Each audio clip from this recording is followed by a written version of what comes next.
अस्सलाम वालेकुम बच्चों, एक बार फिर आप तमाम बच्चों को जो है खुशामदीद।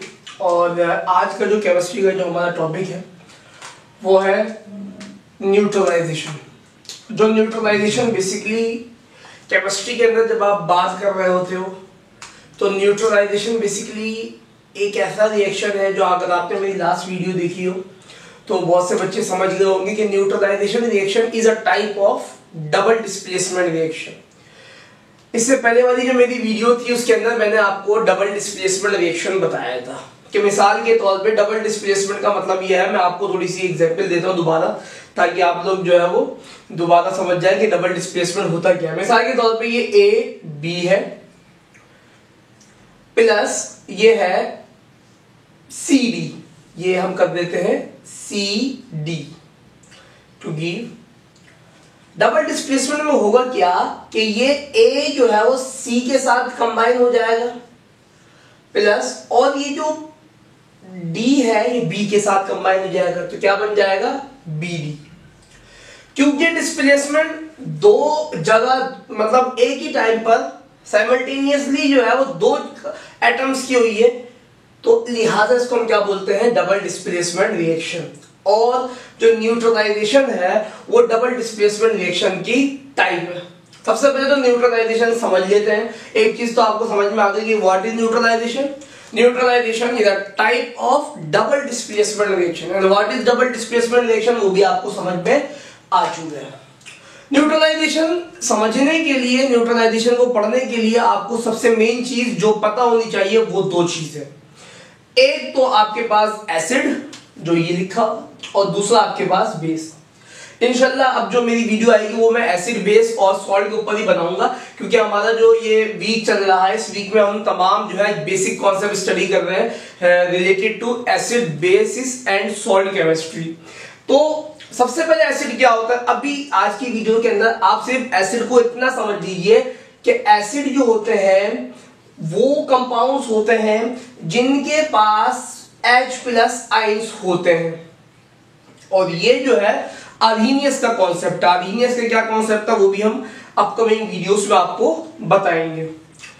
दूसरी तरफ जो है वो बेस क्या होती है, जिसको हम अल्कली भी बोलते हैं। और बेसिस या अल्कली जो होते हैं इनके पास जो आइंस होते हैं वो होते हैं OH आइंस। आपने आज के टॉपिक के लिए सिर्फ इतना जान लेना है कि व्हाट इज वाटर एसिड्स या और water bases. Acids are those having H plus ion, water bases are those having OH ion. मतलब जिनके पास H प्लस आयन होते हैं वो एसिड होते हैं, जिनके पास OH आयन होते हैं वो क्या होते हैं, बेसिस होती हैं। आज के टॉपिक के लिए इतना काफी है। होता क्या है, रिएक्शन है मतलब दो चीजों का मिलना। कल मैंने आपको सब बता दिया था कि व्हाट इज केमिकल रिएक्शन, क्योंकि मैंने आपको बेसिक कॉन्सेप्ट जो है वो कल ही बताया था कि केमिकल रिएक्शन वो होता है जिसमें रिएक्टेंट्स आपस में मिलते हैं, रिएक्टेंट्स कंबाइन होते हैं और रिएक्टेंट्स की कंपोजिशन जो है वो चेंज होती है और वो क्या बना देते हैं, प्रोडक्ट बना देते हैं। तो आज जो है वो आपका केमिकल रिएक्शन का वर्ड जो है वो बिल्कुल क्लियर होना चाहिए। दूसरी बात तरफ ये कि न्यूट्रलाइजेशन एक ऐसा रिएक्शन है जिसमें रिएक्टेंट तो मिलते हैं लेकिन उन दोनों रिएक्टेंट्स का हमें पता होता है। एक रिएक्टेंट होता है एसिड और दूसरा रिएक्टेंट होता है बेस। ये लिखी हुई है जनरल इक्वेशन, आप देख सकते हैं कि न्यूट्रलाइजेशन के अंदर रिएक्टेंट जो होते हैं वो आपको पता होते हैं। एक रिएक्टेंट आपका हमेशा एसिड होगा और दूसरा रिएक्टेंट आपका हमेशा क्या होगा, बेस होगा। और जब ये दोनों चीजें मिलेंगी, यानी कौन कौन से दो रिएक्टेंट, एसिड और बेस, ये जब दोनों चीजें कंबाइंड होंगी रिएक्शन प्रोसीड होगा, रिएक्शन स्टार्ट होगा, तो इसके नतीजे में लाजमी सी बात है प्रोडक्ट बनेगी। लेकिन याद रखिएगा न्यूट्रलाइजेशन के अंदर आपके रिएक्टेंट्स भी आपको पता होते हैं और आपको प्रोडक्ट भी पता होती है। रिएक्टेंट या एक एसिड होगा दूसरा बेस होगा। ऐसे प्रोडक्ट भी आपको पता है कि जब रिएक्शन कंप्लीट हो जाएगा तो जो प्रोडक्ट हमें मिलेगी वो भी सॉल्ट होगी और दूसरी क्या होगी, वाटर होगी। कंपाउंड चेंज होंगे, जाहिर सी बात है जब आप एसिड चेंज करेंगे या बेस चेंज करेंगे तो सॉल्ट दूसरा बनेगा। वाटर का तो कांस्टेंट फार्मूला है दैट इज H2O। तो वाटर से तो हमें कोई जो है परेशानी नहीं होनी चाहिए। तो न्यूट्रलाइजेशन एक ऐसा अमल, एक ऐसा प्रोसेस, कोई भी आपसे पूछ रहा है तो उसको एक्सप्लेन करने का एक तरीका कि ऐसा प्रोसेस जिसमें कोई भी एसिड किसी भी बेस के साथ रिएक्शन करता है और जिसके नतीजे में क्या बनाता है, वो सॉल्ट और वाटर बनाता है। किसकी टाइप है? डबल डिस्प्लेसमेंट रिएक्शन की टाइप है। डबल डिस्प्लेसमेंट क्या होता है? मैंने आपको इस इक्वेशन से एग्जांपल दिए कि मिसाल के तौर पे फर्स्ट करें कि एक रिएक्टेंट है ए बी, एक रिएक्टेंट है सी डी। जब रिएक्शन स्टार्ट होगा तो ये ए जो है ये सी को कंबाइन, सी के साथ रिएक्ट करके AC बना देगा और बी जो है वो डी के साथ रिएक्ट करके BD बना देगा। तो ऐसा ही हम रिएक्शन जो है वो देखेंगे किसके अंदर? न्यूट्रलाइजेशन के अंदर। एग्जाम्पल भी हम लेंगे और एक और चीज जो कल मेंशन, इसके ऊपर भी हम एक वीडियो बनाएंगे, वो टर्म यहां पर लिखी हुई, that is exothermic reaction. What is exothermic reaction? Neutralisation एक एक्सोथर्मिक रिएक्शन है। एक्सोथर्मिक का मतलब क्या होता है? अगर लफ्ज एक्सोथर्मिक पर आप थोड़ा सा गौर करें कि ये एक्सोथर्मिक है क्या। एक्सो का मतलब, एक्सोथर्मिक बेसिकली ये दो वर्ड्स का कॉम्बिनेशन है। एक्सो को अलग कर लीजिए, थर्म को अलग कर लीजिए। एक्सो का मतलब होता है out, release, evolve, exit. Therm बोलते हैं हीट को। सिंपल जो लैंग्वेज है ग्रीक, उसमें हम बोलते हैं इसको क्या बोलते हैं? हीट को बोलते हैं। ये इसका मतलब होता है हीट। हमारी आने वाली वीडियो में हम इसको जो है वो बड़ी डिटेल में पढ़ाएंगे। एग्जिट, एक्सो का मतलब होता है एग्जिट, रिलीज, इवॉल्व।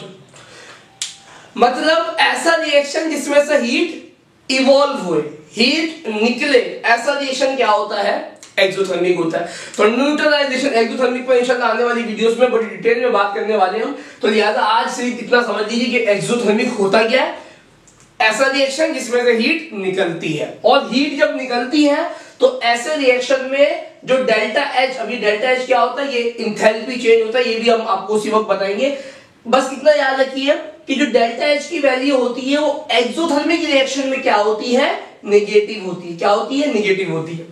तो न्यूट्रलाइजेशन एक एक्सोथर्मिक रिएक्शन है, यानी इसकी डेल्टा एच की वैल्यू क्या होगी? नेगेटिव होगी। मैंने आपको क्या कहा? एक्सोथर्मिक वो रिएक्शन होता है जिसमें से हीट निकलती है। न्यूट्रलाइजेशन के पूरे रिएक्शन में जो हीट निकलती है, जो हीट रिलीज होती है, उस हीट को हम क्या बोलते हैं? Heat of neutralisation. उस हीट को हम क्या बोलते हैं? Heat of neutralisation. तो आप पहले इसका स्क्रीनशॉट ले लीजिए सही तरीके से, ताकि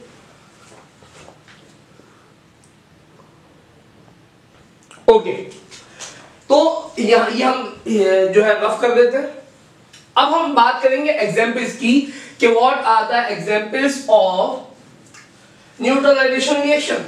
मिसाल के तौर पे मैं एक एसिड ले लेता हूं। एसिड है मेरे पास HCl प्लस बेस है मेरे पास NaOH। अगर मैं इसका नाम बताऊं तो ये जो एसिड जो आप देख रहे हैं इसको बोलते हैं हाइड्रोक्लोरिक एसिड। ये एसिड है, और ये जो आप देख रहे हैं ये है बेस, उसका नाम होता है सोडियम हाइड्रोक्साइड। कॉमनली बोलते हैं इसको कास्टिक सोडा, इसको बोलते हैं म्यूराइटिक एसिड। होगा क्या? देखिए आपको पता है एसिड है तो एसिड के पास H+ आयन होगा। जब एक प्लस है तो दूसरा माइनस होगा, एक प्लस है तो OH क्या होता है? माइनस होता है। अब बड़ा आसान रिएक्शन है, क्योंकि मैं आपको एग्जाम पॉइंट ऑफ व्यू से जो क्वेश्चन बताऊंगा उसमें आपको कोई भी एसिड दे दे, कोई भी बेस दे दे, आप उस रिएक्शन को कंप्लीट आराम से कर सकते हो। होगा क्या? आप सबसे पहले ऊपर देखो क्या है, ये रहा एसिड, ये रहा बेस। सॉल्ट का नाम आपको नहीं पता, मुझे भी नहीं पता, सही है। अब सबसे पहले वाटर को निकाल दो। देखो भाई ये एक H इस वाली OH को ले जाएगा। मैंने अभी आपको क्या कहा? डबल डिस्प्लेसमेंट, सही है। वही AB और CD वाली कहानी है। तो ये समझे A है और ये A जो है वो D को ले गया, ये D पूरा OH है। तो एक H ये रहा, एक H ये रहा, तो क्या हो जाएगा? H2O। H2O, मुझे उम्मीद है आप लोगों को नजर आ रहा होगा। H2O। अब क्या बचा? Na और Cl। तो प्लस चार्ज हमेशा क्या होता है? पहले होता है, और माइनस चार्ज हमेशा बाद में होता है। तो क्या समझ में आया? न्यूट्रलाइजेशन एक ऐसा रिएक्शन है जो कि किसकी टाइप है? डबल डिस्प्लेसमेंट रिएक्शन की। और इस रिएक्शन में एक एसिड एक बेस के साथ रिएक्ट करता है और दो चीजें बनाता है, सॉल्ट एंड वाटर। और न्यूट्रलाइजेशन एक एक्सोथर्मिक रिएक्शन भी है। एक्सोथर्मिक से मुराद क्या है कि जब भी ये रिएक्शन होगा, जब भी एक एसिड बेस से मिलेगा, सॉल्ट और वाटर बनाएगा, तो सॉल्ट और वाटर के साथ तीसरी चीज क्या होगी, energy in form of heat. क्योंकि एनर्जी हमें मिल रही है, तो लिहाजा ऐसे रिएक्शन जिनमें एनर्जी रिलीज हो उनको हम क्या बोलते हैं, एक्सोथर्मिक रिएक्शन। लिहाजा न्यूट्रलाइजेशन एक एक्सोथर्मिक रिएक्शन है। अब मिसाल के तौर पे मैं आपको कुछ और मजीद एग्जांपल दे देता हूं कि ये HNO3 है, इसको बोलते हैं नाइट्रिक एसिड, प्लस बेस भी चेंज कर देता हूं KOH। इनका रिएक्शन करवाया, मैं आपको नहीं बोल रहा कि आप रखते हैं, इक्वेशंस को रखना नहीं पड़ता, इक्वेशंस के कॉन्सेप्ट समझिए। मैंने बड़ा आसान तरीके से आपको बताया। देखिए ये H प्लस है, ये NO3 पूरे के ऊपर माइनस है, K प्लस है, OH के ऊपर हाइड्रोक्साइड के ऊपर माइनस होता है। वही वाली कहानी, ये प्लस इस वाले माइनस के साथ रिएक्शन करेगा, H और क्या बन जाएगा, वाटर बन जाएगा। क्या बचा हमारे पास, प्लस, ये प्लस इसके साथ बन के क्या बन जाएगा, सॉल्ट बन जाएगा, जिसको हम क्या बोलेंगे, KNO3 यानी पोटेशियम नाइट्रेट इसका नाम है। अभी मैं आपको डिटेल में नहीं डाला, हमारी आने वाली वीडियोस में मैं आपको बताऊंगा कि नेमिंग हम किस तरीके से करते हैं। इसको पहले वाले सॉल्ट को बोलते हैं सोडियम क्लोराइड। अब थोड़ी सी बात करते हैं हम मिसाल के तौर पे, जो न्यूट्रलाइजेशन यहाँ पर लिखा हुआ है कि एक्सोथर्मिक रिएक्शन होता है, हीट ऑफ न्यूट्रलाइजेशन में भी मैं एक मजीद वीडियो बनाऊंगा ताकि आपको वो भी एक्सप्लेनेशन अच्छी तरीके से हो जाए। अब बात ये बतानी है कि न्यूट्रलाइजेशन जो है वो एग्जामिनेशन पॉइंट ऑफ व्यू से कितना इंपॉर्टेंट है। न्यूट्रलाइजेशन जो एग्जाम क्वेश्चन लाएंगे वो किस तरीके से आ सकते हैं, simply okay. Examination point of view से क्वेश्चन आपके पास मौजूद है, बोल रहे give the equation of neutralisation of calcium hydroxide and sulphuric acid. Calcium hydroxide का आपको फॉर्मूला पता है, CaOH2, ये कैल्शियम हाइड्रोक्साइड है। और कैल्शियम हाइड्रोक्साइड का रिएक्शन आप करवा दीजिए king of compounds oil of vitriol sulphuric acid, जिसका फॉर्मूला होता है H2SO4। जब आप देखेंगे इन दोनों का रिएक्शन में करवाऊंगा, थोड़ा सा तो छोटा कर लेते हैं, तो ये होगा क्या, ये बनेगा CaSO4, इसको बोलते हैं कैल्शियम सल्फेट।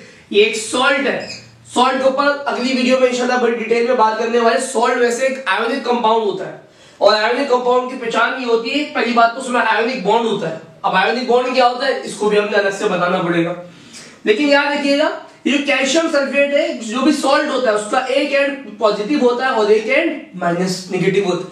अब आप बोल सकते हैं कि सर ऐसा तो एसिड में भी है, ऐसा तो बेस में भी है, लेकिन बच्चों हमेशा याद रखना एसिड के अंदर जो है वो H प्लस लाजमी होगा और बेस के अंदर जो है वो OH लाजमी होगा। कुछ बेसिस और अलग भी हैं जिसमें ये रूल नहीं अप्लाई होता है, वो ब्रॉन्स्टेड, लोगरी और लेविस के मुताबिक है, वो हम अपनी आने वाली वीडियोस में जो है वो डिस्कस करेंगे। तो एक चीज तो बड़ी क्लियर हो गई कि हमारे पास जो है वो एग्जाम्स में अगर क्वेश्चन आए कि जनाब एक एसिड आपको दे दे, एक बेस आपको दे दे, सॉल्ट का नाम नहीं आता, उसको कंप्लीट कर देते हैं H2O, तो आप आसानी से कर सकते हैं आराम से कि आपने सबसे पहले वाटर को अलग कर लिया, उसके बाद मैंने जो आपको तरीका बताया उसी तरीके से आप करिएगा इंशाल्लाह। कोई सा भी आपको एसिड दे दे, कोई सा भी आपको जो है वो बेस दे दे, आप आसानी से जो है उसको कंप्लीट कर लेंगे। और मैं फिर इंशाल्लाह वीडियो के एंड में जो है वो आपके लिए कुछ एक्सरसाइज भी डिस्क्रिप्शन में डालूंगा, वो आपने लास्ट में कंप्लीट करनी है। तो अगर एग्जाम्स के अंदर आपके पास जो है वो शॉर्ट नोट आ जाता है न्यूट्रलाइजेशन रिएक्शन के ऊपर, तो न्यूट्रलाइजेशन रिएक्शन के ऊपर अगर आप इतना शॉर्ट नोट लिख देते हैं, मुझे उम्मीद है कि आपको ये टॉपिक समझ में आ गया होगा। और इस टॉपिक को जो है एग्जाम्स के अंदर एमसीक्यूज के हवाले से सबसे मेन चीज ये आती है कि वो आपको कोई भी क्वेश्चन दे सकता है, वो पूछ सकता है कि जनाब न्यूट्रलाइज ये कौन सा रिएक्शन है, तो आपको पता है अगर एसिड है बेस है तो न्यूट्रलाइजेशन रिएक्शन है। इन केस वहां पर न्यूट्रलाइजेशन का ऑप्शन नहीं है, लेकिन वहां पर डबल डिस्प्लेसमेंट का ऑप्शन है। तो आप किस पर टिक करेंगे? डबल डिस्प्लेसमेंट पर, क्योंकि न्यूट्रलाइजेशन जो है वो डबल डिस्प्लेसमेंट रिएक्शन की टाइप है। उसके अलावा वो आपसे हीट ऑफ न्यूट्रलाइजेशन की डेफिनेशन पूछ सकते हैं, तो मैंने आपको बता दी। The amount of heat released when 1 mole of an acid is reacting with 1 mole of a base to form 1 mole of salt and water is called heat of neutralization. Neutralisation कौन सा reaction है? Exothermic है। Exothermic के अंदर मैंने आपको कहा कि डेल्टा एच की साइन क्या होती है? डेल्टा एच की साइन होती है नेगेटिव।